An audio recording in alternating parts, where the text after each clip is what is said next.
အားလုံးပဲမင်္ဂလာပါရှင်ဒီနေ့ကတော့ tasty အသားလဲပါရမယ်ငါးလဲပါရမယ်အတီးရွက်စုံလင်လဲပါရမယ်အရေးတောက်ဆန်းလဲစားလို့ရမယ်ဆိုတဲ့ဟင်းလေးတစ်မျိုးချက်ပြမှာဖြစ်ပါတယ်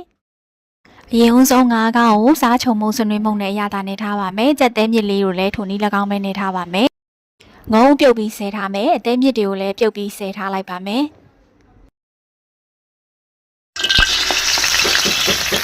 ငါးကောင်းမြစ်ချင်းချက်ဖို့အတွက်ဖြူနီချင်းထောင်ထားတာလေးကိုအယောင်တင်ပေါက်နဲ့စီတက်ပြီးငါးကောင်းကိုလုံးပေးလိုက်ပါတယ်။မြစ်ချင်းကိုပါတစ်ခါတည်းထည့်လုံးပြီးရှမ်းနန်းငရုတ်တီးစိန်ခင်းကျင်ကြီးတို့ပါတစ်ခါတည်းထည့်ပြီးလုံးလိုက်ပါတယ်။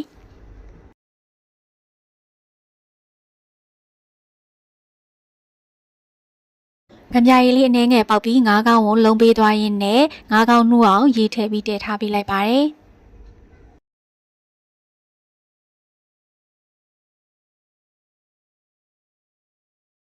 ပွက်ဆူပြီးငါးကောင်းနူးလာတဲ့အနေထားရောက်ရင်ငါးကောင်းတွေအရန်ကြေမသွားစေဖို့အတွက်ခဏစေထားလိုက်ပါတယ်ပြီးရင်တော့ရေတက်ထည့်ပြီးတော့မှကြက်သေးမြစ်လေးထည့်ပေးလိုက်ပါတယ်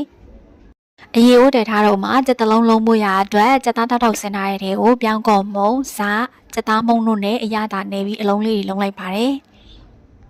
အလုံးလေးတွေလုံးပြီးသွားတာနဲ့ဟင်းရိုးတွေထည့်ပေးလိုက်ပါတယ်ပြီးရင်တော့ကြကြတဲလို့ရမယ့်အသီးရွက်တွေဖြစ်တဲ့မိုးငုံဥနီတို့ကိုထည့်ပေးလိုက်ပါတယ်အရသာအနေနဲ့အသားမုံစားရှာလကာရည်တို့ကိုထည့်ပေးလိုက်ပါတယ်။မြစ်ချင်ကိုရေနှစ်ထပ်သုံးထပ်စီလိုက်လို့အချင်ပေါ့သွားတာမို့ရှာလကာရည်လေးပါကူပေးလိုက်တာဖြစ်ပါတယ်ရှင်။ကဲဒါဆိုရင်တော့ထည့်ဖို့ကြံနဲ့နောက်ဆုံးလက်ကျန်အသီးရွက်တွေအကုန်လုံးထည့်ပေးလိုက်ပါမယ်။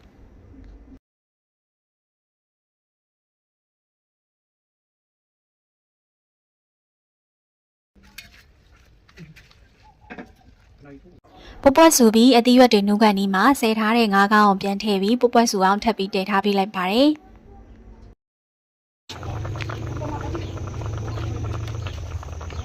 ငါးကောင်းမြစ်ချင်းရည်လေးရပြီမို့အားလုံးပဲသုံးဆောင်ကြပါအောင်ရှင်။